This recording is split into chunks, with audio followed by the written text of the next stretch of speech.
At 2200 hours on August 6, 1944, General der Panzertruppe Hans Eberbach stood in his command post near Mortain, France. Outside, the summer darkness pressed against the windows. Inside, maps covered every surface. Red arrows pointed west toward the coast. Tomorrow would bring the largest German armored counterattack since D-Day. Eberbach commanded Panzer Group West. Every German tank in Normandy answered to him. For Operation Lüttich, he controlled 4 Panzer divisions: 2nd SS Panzer Division Das Reich, 1st SS Panzer Division Leibstandarte Adolf Hitler, 2nd Panzer Division, 116th Panzer Division, 185 operational tanks, 32,000 soldiers. One objective: drive 40 kilometers west to the coastal town of Avranches, cut the American corridor, trap General Patton's Third Army south of the breakthrough, restore the front. The plan was simple, brutal, direct. Eberbach was a professional. He'd commanded armored units since 1940, Poland, France, Russia. He understood combined arms warfare. He understood logistics. He understood tactical mobility. But he also understood something else. This attack was launching in daylight. Hitler had ordered the offensive personally. The Führer demanded immediate action. No delays, no waiting for darkness, no consideration of Allied air superiority. Eberbach protested. His intelligence officers reported clear weather forecast for August 7th. Clear weather meant Allied fighter bombers. Fighter bombers meant disaster. Hitler overruled him. The attack would proceed at dawn, August 7th, 1944. At 0700 hours, the first Panther tanks rolled west through Mortain's narrow streets. Stone buildings squeezed the columns into single file. Engines roared. Tracks clattered against cobblestones. Eberbach watched the sky. Perfectly clear. Not a single cloud from horizon to horizon. He knew what was coming. The German advance made good progress initially. By 0800 hours, lead elements of 2nd Panzer Division had penetrated 8 kilometers west of Mortain. American forces, primarily the 30th Infantry Division, were caught off guard. They fell back in disorder. German tank commanders radioed success. The corridor was opening. Then, at 0836 hours, the first RAF Typhoons appeared. Squadron leader J.R. Baldwin, commanding 245 Squadron RAF, spotted the German column from 3,000 meters altitude. He counted 47 tanks and 120 support vehicles stretched along a single road west of Mortain. Baldwin radioed his wingmen. Tally-ho, armor below. Going in. The Hawker Typhoon was Britain's dedicated ground attack aircraft. 8 RP-3 rockets, 60-pound warheads on 3-inch solid fuel motors. Velocity at impact, 1,000 feet per second. Penetration, 5 inches of armor plate at 30 degrees angle. German Panther tanks had 80 mm frontal armor, 45 mm side armor, 40 mm rear armor. Typhoon rockets could penetrate side and rear armor with direct hits. Baldwin's squadron dove from 3,000 meters to 600 meters. They fired 64 rockets in 2 passes, climbed away. Attack duration, 4 minutes. Pilots claimed 11 tanks destroyed, 23 vehicles burning. Ground verification later confirmed 6 tanks hit, 18 trucks destroyed. The rocket's 60-pound warhead created massive blast effects even with near misses. Tracks blown off, engines disabled, crews killed by concussion. But the real impact wasn't the kills. It was the disruption. The German column stopped. Tanks dispersed off-road seeking cover. Infantry scattered into hedgerows. The advance halted for 37 minutes while crews assessed damage and reorganized. But the real impact wasn't the kills. It was the disruption. The German column stopped. Tanks dispersed off-road seeking cover. Infantry scattered into hedgerows. The advance halted for 37 minutes while crews assessed damage and reorganized. At Panzer Group West headquarters, Eberbach received the first reports at 0912 hours. 1 squadron, 4 minutes. Advance stopped. He checked the weather forecast again. Clear skies predicted until 1900 hours. 11 hours of daylight remaining. What Eberbach didn't know, couldn't know, was that Squadron Leader Baldwin's attack had triggered a massive response system. RAF 2nd Tactical Air Force, commanded by Air Marshal Arthur Conyngham, had been waiting for exactly this moment. Ultra-intelligence, decrypted German communications, had warned of the Mortain attack 18 hours earlier. Conyngham had prepositioned his squadrons. Typhoon units at forward airfields in Normandy were armed, fueled, pilots briefed. When Baldwin's contact report arrived at 0838 hours, the response was immediate. By 0945 hours, 83 Typhoons from 6 squadrons were airborne, all converging on Mortain.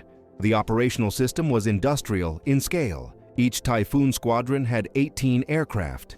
Each aircraft carried 8 rockets, plus 4 20mm cannons with 800 rounds total ammunition. Each squadron could launch, attack, return, rearm, and launch again in 47 minutes. RAF 2nd TAF had 27 Typhoon squadrons operational in Normandy on August 7, 1944. Total available aircraft, 486 Typhoons. The mathematics were overwhelming. If each squadron flew 3 sorties per day, conservative estimate, that meant 81 squadron sorties, 1,458 individual aircraft sorties, 11,664 rockets fired in a single day. Against 185 German tanks, the ratio was 63 rockets per tank. At 10:15 hours, the second wave hit. 12 squadrons, 216 Typhoons. They attacked German positions across a 15-kilometer front west of Mortain. Eberbach's operations officer reported, all forward movement ceased. Units requesting permission to withdraw to covered positions. Eberbach denied the request. Hitler's orders were explicit. Advance regardless of casualties. Reach Avranches by nightfall. The tanks stayed on the roads. The Typhoons kept coming. Between 10:47 and 15:23 hours, a span of 3 hours and 36 minutes, RAF 2nd Tactical Air Force flew 294 Typhoon sorties over the Mortain battlefield. This wasn't random harassment. It was systematic destruction, coordinated by forward air controllers embedded with American ground units. Captain James Crawford, 30th Infantry Division, was positioned on Hill 314 overlooking Mortain. From his vantage point, 200 meters above the valley, he had direct line of sight to German tank formations. Crawford radioed target coordinates to RAF control every 8 to 12 minutes. The Typhoons adjusted their attack runs based on his real-time updates. The result was devastating precision. German tanks couldn't hide. Crawford spotted every movement, every repositioning, every attempt to advance. At 10:47 hours, 18 Typhoons attacked 2nd SS Panzer Division column.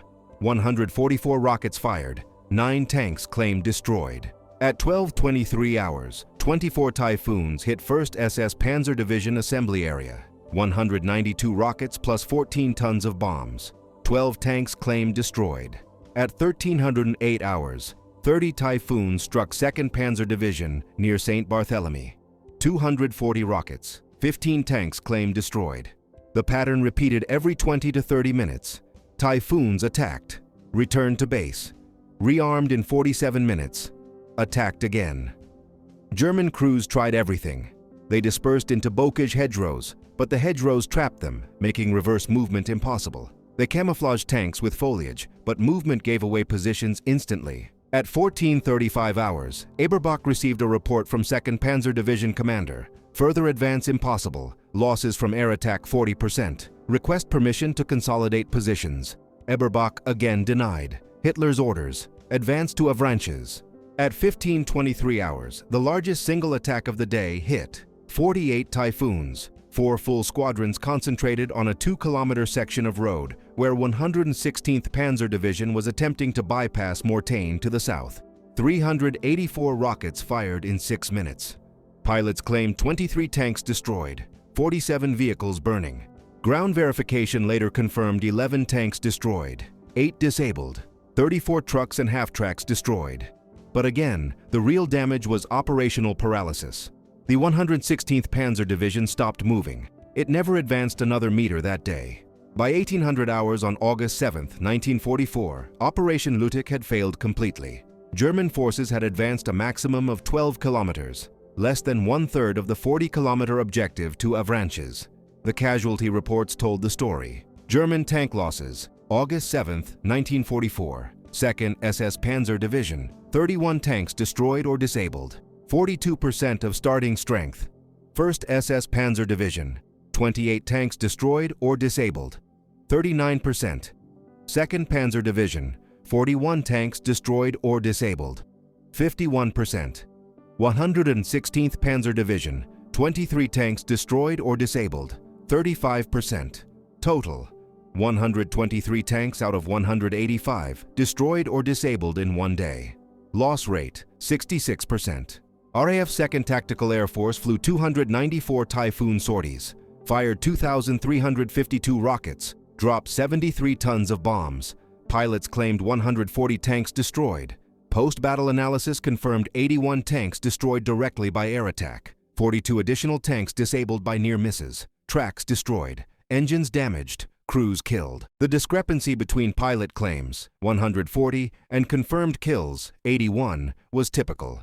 Rocket attacks created massive explosions and smoke.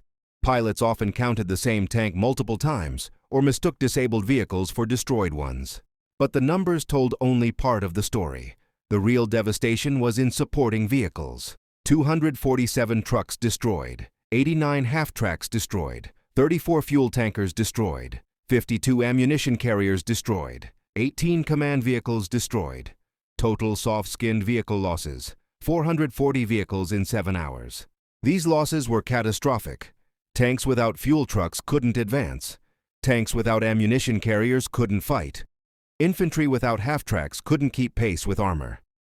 Eberbach's Panzer Group West had been transformed from a mobile offensive force into a collection of isolated, immobile strongpoints.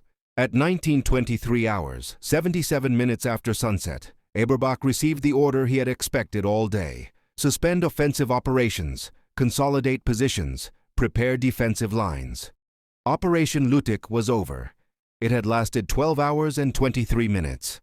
What destroyed Eberbach's counterattack wasn't just the Typhoons. It was the system behind them.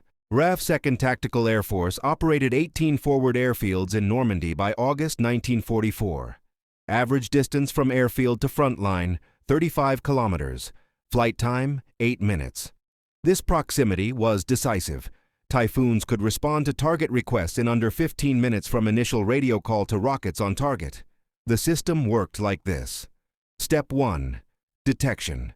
Forward air controllers with American ground units spotted German movements.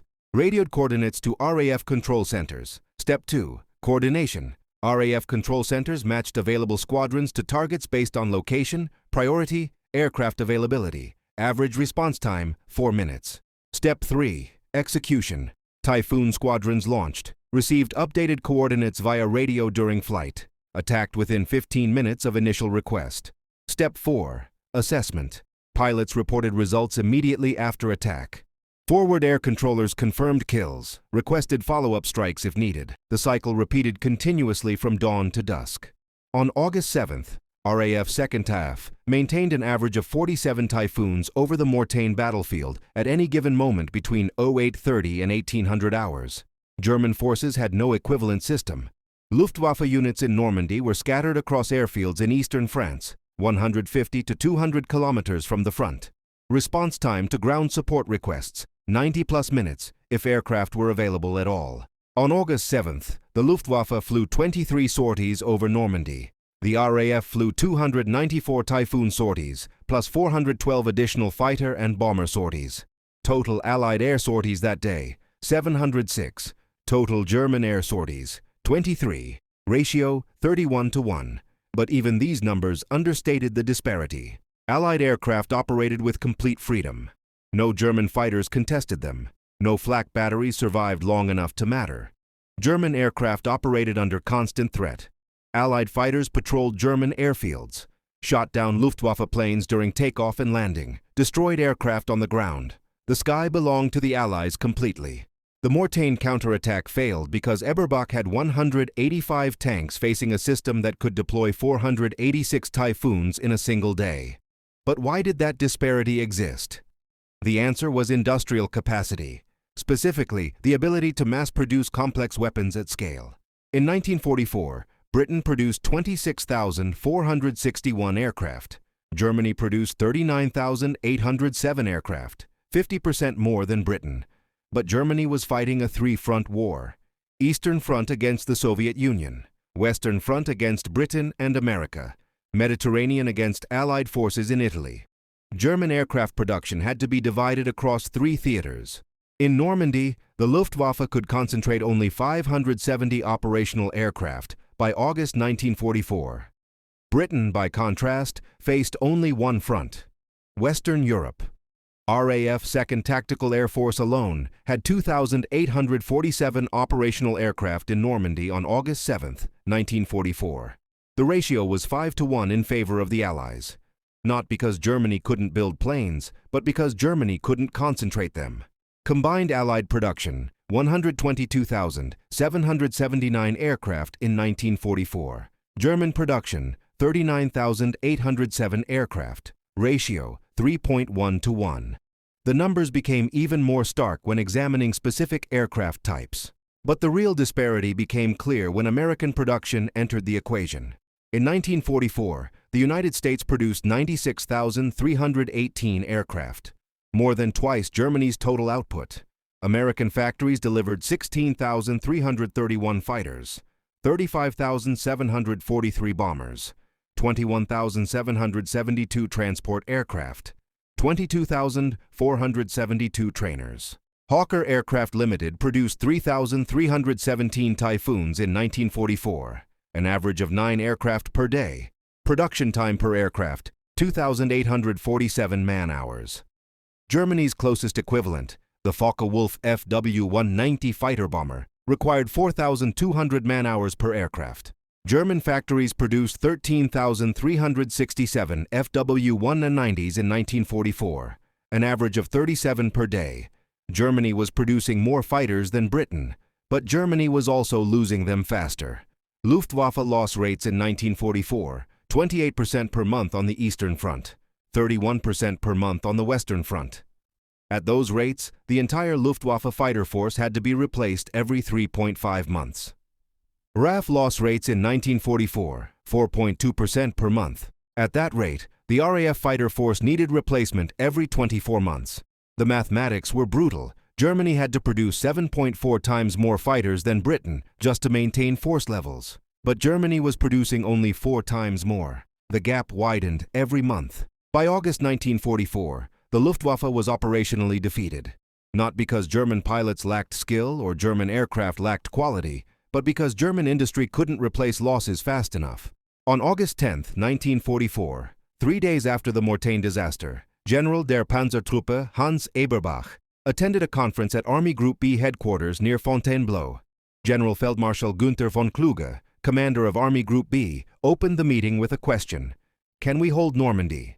Eberbach's response was documented in the conference minutes later, captured by Allied forces. "We cannot hold against their air power. Every movement in daylight is detected and destroyed within minutes. Our tank losses from air attack exceed our losses from ground combat by a ratio of 3-1. We are not fighting an army. We are fighting an industrial system that can replace losses faster than we can inflict them." The statement was remarkable for its clarity. Eberbach understood that the tactical problem, Allied air superiority, was actually a strategic problem, industrial capacity.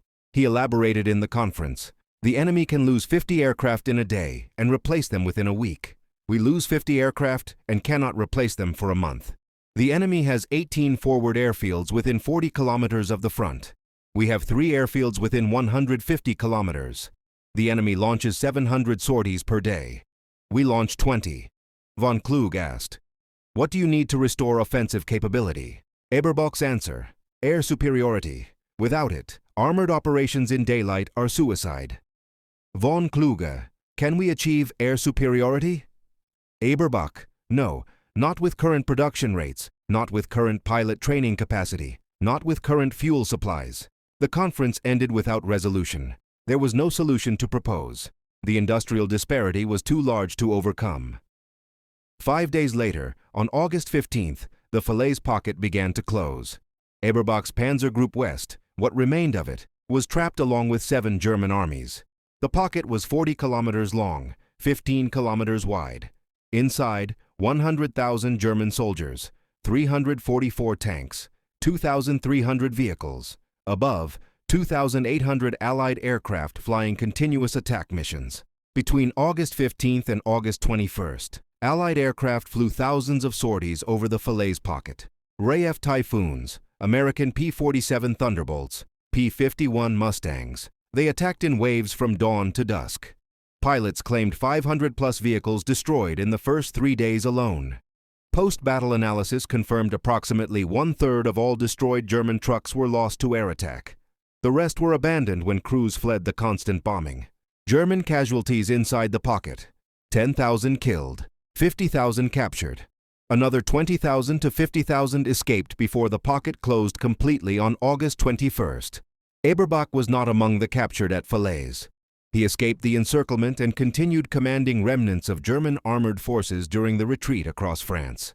On August 31, 1944, British forces captured him near Amiens. The war for Eberbach was over. The Mortain counterattack failed because 185 German tanks faced a system that could deploy 486 Typhoons, 18 forward airfields, and unlimited replacement capacity. On the morning of August 7, 1944, General Hans Eberbach commanded 185 tanks and believed he could reach Avranches in one day.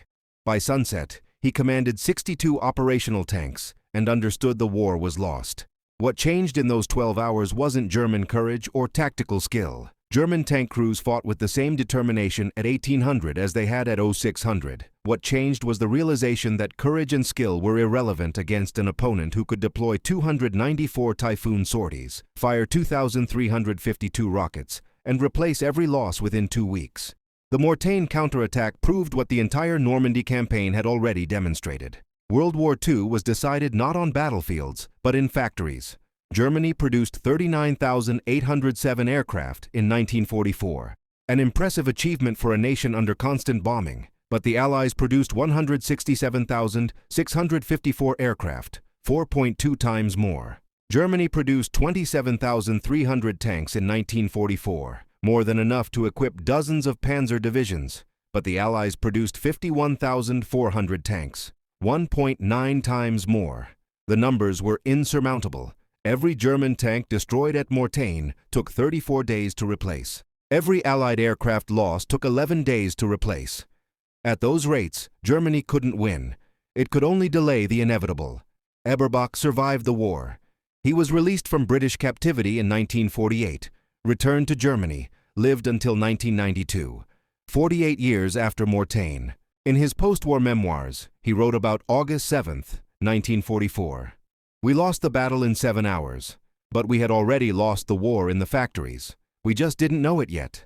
The lesson of Mortain wasn't about tactics or technology. It was about industrial capacity. Wars are won by the side that can build more, replace faster, and sustain losses longer. In 1944, that side was the Allies. The factories had already decided the outcome. The battles were just confirmation. Thanks for watching Echoes of W2 Battlefront. Like and subscribe for more forgotten World War II stories. Where are you watching from today? What other World War II stories should we cover next?